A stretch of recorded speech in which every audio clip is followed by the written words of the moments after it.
Senator from Tennessee. Thank you, Mr. President. Yesterday did indeed mark the 100th day of President Trump's second term.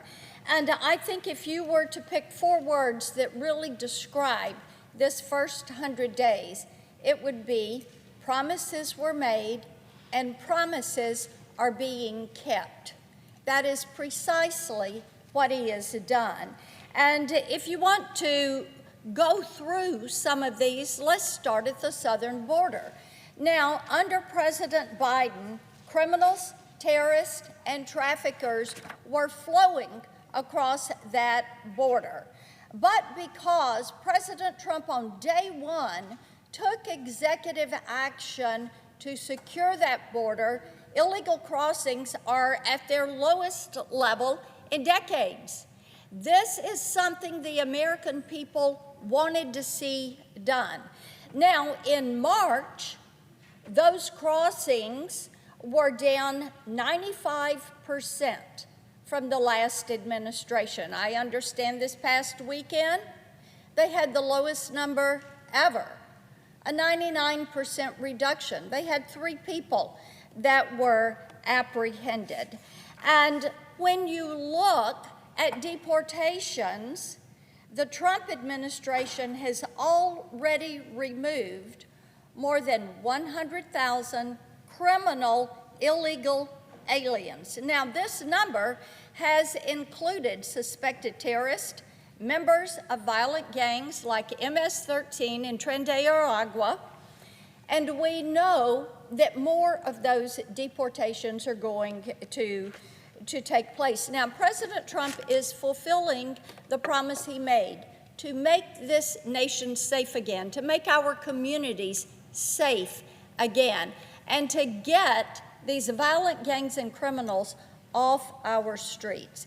Now, even though these efforts have been very successful and are widely supported by the American people, we've seen some powerful institutions in our country try to block the will of the people and what they wanted to see done. And this includes some of our nation's social media companies. Now, according to reports, Facebook is allowing a black market to thrive on its platform where illegal aliens can buy rideshare and delivery driver accounts from credentialed users. In effect, what this black market does is to help illegals avoid background checks and to be able to work in our country illegally using someone else's name and credentials. Now, this is not something that is a new problem. Last year, I led a probe into the account security of food delivery services after we received reports that showed illegal aliens were buying access to these accounts of legitimate users. Now, thankfully, companies like Uber Eats, DoorDash, Grubhub implemented stronger driver verification processes after we began this investigation. But Facebook's black market really helps illegals to bypass those protections. Now, there is one Facebook group that has been out there, and here's the name of it, and I quote this name: Uber account for rent worldwide, end quote. Now, this account tallied 22,000 members who bought and sold delivery credentials. And while the social media platform has taken that specific group down, what we did find is there are now 80 similar groups that are active on Facebook. And this black market not only runs afoul of the law, but also poses a serious public safety threat, especially for women, children, and the elderly. Just in February, and this is a case in point, there was a lady in Massachusetts. She was allegedly raped after ordering and Uber Eats delivery to her home. The app indicated that a woman would be delivering her order. Instead, an illegal alien with horrific intentions is who showed up on her doorstep.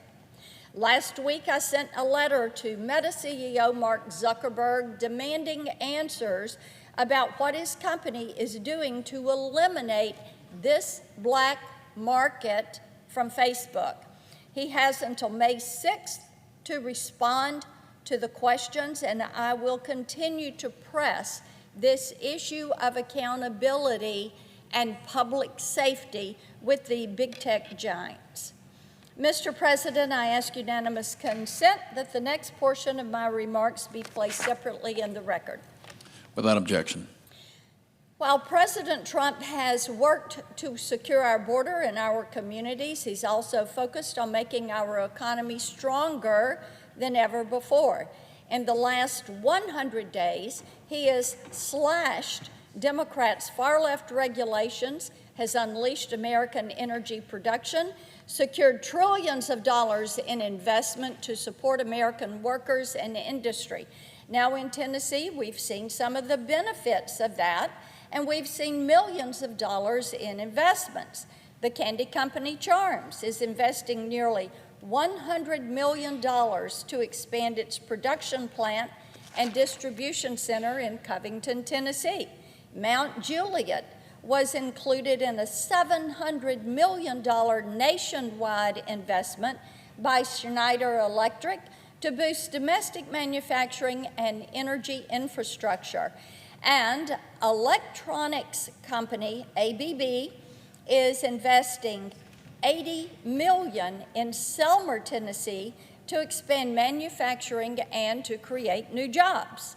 Later today, I'm going to be joining President Trump at the White House as he welcomes many CEOs of these companies that are making these investments in our nation. As the president works to usher in a new golden age, we're already seeing incredible results. Now, in March, our economy added 228,000 jobs, beating expectations by almost 100,000 jobs. That same month, falling energy costs pushed inflation down to 2.4%. That's tied with the lowest inflation rate since February 2021. That was 1 month after President Biden took office and ushered in the worst inflation crisis since the 1970s. President Trump and my Republican colleagues believe that Americans should have more money in their pocketbook, not less, which is why we are working